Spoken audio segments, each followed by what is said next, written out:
करते हैं अल्कीन्स की। अल्कीन्स की बात कर रहे हैं आज हम। अल्केन्स हमने पीछे पढ़ लिया था, अब हम अल्कीन्स की बात करते हैं। अल्कीन्स का जो सिंपलेस्ट फॉर्म है वो होता है ये इथीन, जिसमें 2 कार्बन होते हैं और 2 कार्बन के दरमियान डबल बॉन्ड होता है, ये होता है इथीन। ठीक है ना। और अल्कीन्स, और इसे हम ओलिफिन्स भी कहते हैं। अल्कीन्स को हम ओलिफिन्स भी कहते हैं। इसका मतलब क्या है कि हम इससे, ओली मीन्स ऑयल, ठीक है ना, ऑयल की फॉर्मिंग में ये इस्तेमाल होता है। ऑयल फॉर्मिंग में अल्कीन्स का पहला मेंबर जो सा होता है वो ऑयल की फॉर्मिंग में इस्तेमाल होता है, इसलिए हम कहते हैं इसे olefins. Oily products when react with halogens. जब ये अल्कीन्स जो से हैं ये हैलोजेंस के साथ रिएक्ट करते हैं ना, तो फिर ये ऑयली प्रोडक्ट देते हैं, ऑयली प्रोडक्ट्स बनाते हैं। ठीक है ना। अल्कीन है, सिंपलेस्ट अल्कीन जो सा है वो C2H4 है। और ये सिंपलेस्ट अल्कीन जो सा है ये इथीन, ये अल्कीन का पहला मेंबर जब हैलोजन के साथ रिएक्ट करता है, हैलोजेंस के साथ रिएक्ट करता है, तो फिर जो सी ये प्रोडक्ट बनाता है वो ऑयल बनाता है, ऑयली प्रोडक्ट। ठीक है ना। First member form oily products, first member form oily products when react with halogens. ठीक है। और फिर उसके बाद आज हम बात करते हैं chemical formula, molecular formula, structural formula और डॉट एंड क्रॉस फार्मूला। ठीक है ना। इन सब की बात करने जा रहे हैं। सबसे पहले बात ये जो सा कंडेंस्ड फार्मूला होता है, कंडेंस्ड फार्मूले में हम सिर्फ हाइड्रोजन की जो सी हाइड्रोजन कितने उसमें प्रेजेंट है वो हाइड्रोजन एलिमेंट लिखते हैं और उसके साथ उसकी नंबरिंग कर देते हैं। कंडेंस्ड फार्मूले में बस ये होता है। कंडेंस्ड फार्मूले में मैं सारे फार्मूले लिख देता हूँ। ठीक है। सबसे पहले बात करते हैं कंडेंस्ड फार्मूला। कंडेंस्ड फार्मूले में हम क्या करते हैं, हम इसमें इथाइलीन या फिर इथीन, ये इथाइलीन भी कहते हैं हम। ठीक है ना। इथाइलीन, प्रोपाइलीन, ब्यूटाइलीन, पेंटाइलीन, हेक्साइलीन, ऑक्टाइलीन, नोनाइलीन और डिकाइलीन, ऐसे करके। ओके, समझ आ गई। ठीक है ना। इथाइलीन, प्रोपाइलीन, ब्यूटाइलीन, पेंटाइलीन, फिर हेक्साइलीन, फिर आगे हेप्टाइलीन, ऑक्टाइलीन, नोनाइलीन, डिकाइलीन, या फिर हम इसे कह सकते हैं ethene, propene, butene, pentene, hexene, heptene, octene, nonene, decene. ठीक है। कंडेंस्ड फार्मूले में हम क्या करते हैं, इथीन, आपको पता है कि इथीन में 2 कार्बन आते हैं, 2 कार्बन के दरमियान कौन सा बॉन्ड होता है, डबल। और ठीक है ना। और ये इसमें प्रोपाइलीन में क्या होता है, प्रोपीन में इसमें 3 कार्बन होते हैं, ये। ठीक है, ऐसे करके 3 कार्बन होते हैं। और जबकि इसमें ब्यूटीन में 4 कार्बन होते हैं, 1 2 3 4 कार्बन होते हैं। पेंटीन में 5 कार्बन होते हैं, ये देखो ऐसे करके।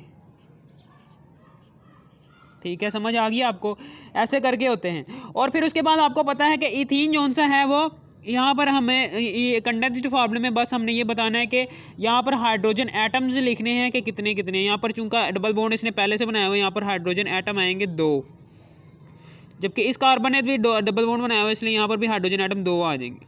फिर इसी तरीके से यहाँ पर हाइड्रोजन एटम की तादाद 2 आ जाएगी। इसने 3 बॉन्ड बनाए हुए हैं, इसलिए यहाँ पर आ जाएगा CH। इसने क्या बनाया हुआ है, इसने सिर्फ 1 बॉन्ड बनाया हुआ है, इसलिए यहाँ पर आ जाएगा CH3। और फिर उसके बाद ब्यूटाइलीन या फिर ब्यूटीन जो सा होता है, इसमें H2 आ जाएगा। ठीक है ना, H2। ब्यूटीन या फिर ब्यूटाइलीन में को पता है कि हमने कंडेंस्ड फार्मूला लिखना है, जिसमें सिर्फ और सिर्फ हम हाइड्रोजन एटम्स लिखेंगे और उनकी तादाद हम नंबरिंग से ज़ाहिर कर देंगे। ठीक है ना। यहाँ पर इसने डबल बॉन्ड बनाया हुआ है, इसलिए हम यहाँ पर लिखेंगे H2, क्योंकि एक कार्बन सिर्फ 2 बॉन्ड ही बना सकता है, इसलिए इस कार्बन ने 2 बॉन्ड किसके साथ बनाए हुए हैं, हाइड्रोजन के साथ। इसने 3 बॉन्ड बनाया हुआ है कार्बन के साथ, इसलिए यहाँ पर भी हाइड्रोजन आ जाएगा। फिर इसी तरीके से ये इसने कार्बन ने 2 बॉन्ड बनाए हुए हैं इस वाले कार्बन एटम्स के साथ, यहाँ पर 2 हाइड्रोजन एटम्स आ जाएंगे। इधर इसने सिर्फ और सिर्फ 1 बॉन्ड बनाया हुआ है, इसलिए यहाँ पर 3 बॉन्ड आ जाएंगे हाइड्रोजन एटम के। और फिर उसके बाद आगे पेंटीन है, पेंटीन यहाँ पर 5 कार्बन आएंगे। ठीक है ना। सिर्फ 1 डबल बॉन्ड और बाकी सारे सिंगल बॉन्ड आएंगे। यहाँ पर क्या आ जाएगा, यहाँ पर H2 आ जाएगा और इधर H आ जाएगा और इधर क्या आ जाएगा, इधर H2 आ जाएगा, क्योंकि इसने डबल बॉन्ड बनाया हुआ है। और इधर भी H2 आ जाएगा और इधर भी H3 आ जाएगा। ठीक है, समझ आ गई आपको। और फिर उसके बाद आगे हम मॉलिक्यूलर फार्मूले की बात करते हैं कि मॉलिक्यूलर फार्मूला क्या होता है। मॉलिक्यूलर मॉलिक्यूलर फार्मूला जैसे कि नाम से जाहिर है कि मॉलिक्यूल जो सा होगा ना उसका पूरा नाम लिखना है आप, पूरे मॉलिक्यूल का नाम, यानी कि इथीन है इसके पूरे मॉलिक्यूल का नाम। इथीन में 2 कार्बन होते हैं, ठीक है ना, 2 कार्बन होते हैं और हाइड्रोजन। इसका जो सा जनरल फार्मूला है वो ऐसे है, CnH2n है, ठीक है ना। यहाँ पर Cn कार्बन एटम्स की तादाद आ गई और हाइड्रोजन एटम की तादाद निकालने के लिए हम क्या करेंगे कि 2 से इस 2 को 2 से मल्टीप्लाई कर देंगे, 4 आ जाएगा। यानी कि यहाँ पर 2 है ना, कार्बन एटम्स यहाँ पर 2 लिखे हुए हैं, ठीक है ना। कार्बन n का मतलब क्या है, यहाँ पर कार्बन एटम्स की तादाद, ठीक है ना। जब हम यहाँ पर n की ताकत 2 लगा देंगे, ठीक है ना, तो यहाँ पर चलो हमने 2 लगा दिया, तो यहाँ पर भी हमें 2 लगाना पड़ेगा क्योंकि n ही दोनों तरफ है, तो C2H4 आ जाएगा। फिर इसी तरीके से आगे C3 और C3 को फिर 2 से मल्टीप्लाई करेंगे, 3 दूनी 6। फिर इसी तरीके से आगे C4 है और 4 दूनी 8 आ जाएगा। फिर आगे C5 है और फिर इसको भी 2 से मल्टीप्लाई कर देंगे, 5 दूनी 10। और फिर उसके बाद आगे स्ट्रक्चरल फार्मूला क्या कहता है हमें, स्ट्रक्चरल फार्मूले में क्या कहता है कि इसमें स्ट्रक्चर बनाना होता है, पूरा का पूरा स्ट्रक्चर बनाना होता है, ठीक है ना। इस पूरा का पूरा स्ट्रक्चर बनाना होता है। यहाँ पर सिर्फ हमने हाइड्रोजन एटम्स की तादाद लिखी थी, लेकिन यहाँ पर हम क्या करेंगे, यहाँ पर हम C डबल बॉन्ड C लिख के यहाँ पर हाइड्रोजन एटम की ऐसे बॉन्ड बना देंगे, ठीक है ना। ये स्ट्रक्चर बन जाएगा इसका। इसी तरीके से 3 है कार्बन एटम्स, ठीक है ना, और यहाँ पर हम यहाँ पर भी स्ट्रक्चर बना देंगे ये ऐसे, ठीक है। और यहाँ पर भी 2 हाइड्रोजन इधर भी और 2 हाइड्रोजन इधर भी, ठीक है। और फिर उसके बाद 4 कार्बन यहाँ पर है ये, और इधर भी हमने 3 कार्बन लगाने हैं, इधर भी 3 कार्बन लगा दिए। और फिर उसके बाद इधर भी 2 हाइड्रोजन इधर और 2 हाइड्रोजन इधर, और फिर उसके बाद यहाँ पर 2 हाइड्रोजन इधर। इस तरीके से ये वाला बॉन्ड प्रिपेयर हो जाएगा। C5H10, इसमें क्या करेंगे, इसमें C डबल बॉन्ड C 1 2 3 4 5 है। तो यहाँ पर हम हाइड्रोजन, यहाँ पर इसने चूंकि 2 बॉन्ड बनाए हुए हैं पहले से ही, तो यहाँ पर 2 बॉन्ड हाइड्रोजन के साथ आ जाएंगे। इसने 1 बॉन्ड बनाया हुआ है इसलिए यहाँ पर एक ही आएगा हाइड्रोजन, क्योंकि इसने 4 पहले से 3 बॉन्ड बनाए हुए हैं, 1 हाइड्रोजन आ जाएगा। फिर इसी तरीके से 1 2 और यहाँ पर भी 2 हाइड्रोजन इधर, 2 हाइड्रोजन इधर, और फिर उसके बाद 3 हाइड्रोजन इधर, ठीक है ना। ये हो गया। अब उसके बाद डॉट एंड क्रॉस फार्मूला में कुछ भी नहीं है, इसमें सिर्फ और सिर्फ ये बॉन्ड है ना, इसमें क्या करना है, ये बॉन्ड है इसको बस ख़त्म कर देना। यानी कि आप ये कह सकते हैं कि ये डॉट एंड क्रॉस फार्मूले में हमने ये बॉन्ड लगाए हुए हैं ना जितने भी। इथीन है, यहाँ पर क्या होगा, यहाँ पर C डबल बॉन्ड, यहाँ पर ये 2 हाइड्रोजन 2 कार्बन के हैं, तो यहाँ पर ऐसे करके ऐसे, और फिर उसके बाद यहाँ से 1 हाइड्रोजन का ये और 1 हाइड्रोजन का ये, फिर उसके बाद 1 हाइड्रोजन का ये, ठीक है ना, और 1 हाइड्रोजन का ये, ठीक है। समझ आ गई आपको, ऐसे है, ठीक है। फिर इसी तरीके से आगे 3 जब होंगे ऐसे, 3 जब होंगे तो ऐसे करके, ठीक है ना। तो फिर उसके बाद ये जोन सा है, इसने पहले से ही 3 बनाए हुए हैं, किसके साथ, हाइड्रोजन के साथ, ठीक है, और 1 बॉन्ड इसने इसके साथ बनाया हुआ है। और फिर उसके बाद इसने भी 1 बॉन्ड, ये है 2 बॉन्ड ये है, तो 1 बॉन्ड जोन सा है इसने इस वाले हाइड्रोजन के साथ बनाया हुआ है। और फिर उसके बाद इसने 2 बॉन्ड बनाए हुए हैं पहले से ही, और इसके जोन से बाकी के 2 बॉन्ड हैं वो दूसरे हाइड्रोजन एटम्स के साथ हैं। फिर इसके बाद हमने 4 बॉन्ड की, यानी कि इसकी ब्यूटाइलिन की बात करनी है। ब्यूटाइलिन में क्या होता है कि C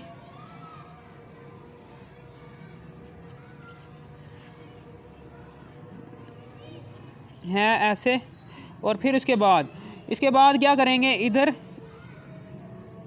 इधर हाइड्रोजन आ जाएगा और इधर भी हाइड्रोजन आ जाएगा, एटम आ जाएंगे। फिर इसी तरीके से 2 बॉन्ड इसने बनाया हुआ है ना ऑलरेडी, इसने भी 3 बॉन्ड बनाया हुआ है, इसलिए इधर क्या आएगा, इधर आएगा इसका सिर्फ और सिर्फ 1 हाइड्रोजन, ये आ गया। इधर इसने 2 बॉन्ड बनाए हुए हैं, इसलिए इधर भी 1 हाइड्रोजन आ जाएगा ऐसे करके, फिर इसी के बाद ये जो सा है इसने भी ऐसे ऐसे और ऐसे, ठीक है ना, ऐसे करके ये बॉन्ड आ गए। फिर उसके बाद आगे है जी 4 कार्बन आगे, फिर आगे 5 कार्बन, आगे 5 कार्बन की बात करते हैं अब हम। 5 कार्बन में क्या होता है, इसमें क्या होता है, इसमें ये होता है बस, हाँ ठीक है ना। फिर उसके बाद यहाँ पर क्या होगा, यहाँ पर ये इसके साथ जाएगा, फिर उसके बाद ये जोन सा है ये फिर इसके पास जाएगा, फिर ये जोन सा है फिर ये इसके पास जाएगा। कितने हो गए, 1 2 3 4 5, 5 हो गए। अब उसके बाद इधर क्या होगा, इधर फिर हाइड्रोजन, इधर फिर हाइड्रोजन, और फिर उसके बाद इधर पहले से 4 बॉन्ड बने, 3 बॉन्ड बने हुए हैं, और फिर उसके बाद इधर क्या होगा, इधर फिर से 1 बॉन्ड बन जाएगा, इधर से 1 हाइड्रोजन का, और फिर उसके बाद इधर कार्बन के 2 बॉन्ड बने हुए हैं, तो फिर इधर क्या हो जाएगा, इधर भी 2 हाइड्रोजन के बॉन्ड आ जाएंगे, और फिर उसके बाद इधर भी 2 बॉन्ड बने हुए हैं इसके, तो फिर इधर भी हाइड्रोजन के 2 बॉन्ड आ जाएंगे, ठीक है, हाइड्रोजन के 2 बॉन्ड आ गए। इधर जोन से है इधर भी आपके पास हाइड्रोजन के इधर भी 3 बॉन्ड आ गए। ये इस तरीके से डॉट एंड क्रॉस फार्मूले जो उनसे हैं वो इस तरीके से आप बना सकते हैं, ठीक है, समझ आ गई आपको।